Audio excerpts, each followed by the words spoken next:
tu je fitness studio Bojana i oni su zaduženi za taj segment.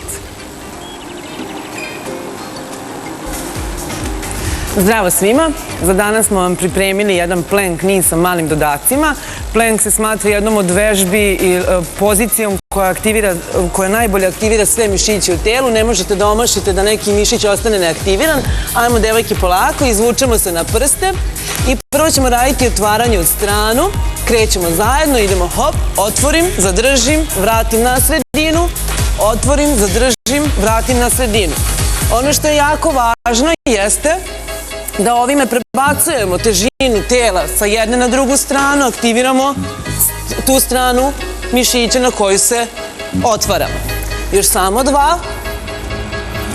Dođem do sredine, idem poslednji put, otvorim i menjamo. Zadržavamo poziciju plenka, stegnemo stomak, ne upadamo u lumbalnom delu i krećemo, dodirujemo rame suprotnom rukom. I nastavljamo. Pravimo taj niz, trudimo se da telo ostane čvrsto, da ne upadamo u lumbalnom delu, stegnemo jako stomak. Isto je važno da se ne klatimo u karlici, da karlica ostane što je mirnija moguće.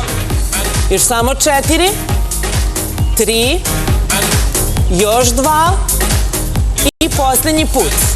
Pa sada idemo na mali izazov. Popravimo plank, stegnemo stomak, podizat ćemo nogu jednu pa drugu, pogled ispred, vrat u produžetku kičme. Idemo, hop, na vrhovima prstiju, izdignem nogu i vratim. Trudim se da mi kuk ostane na mestu i da ne upadnem u lumbalnom delu. Stegnut stomak.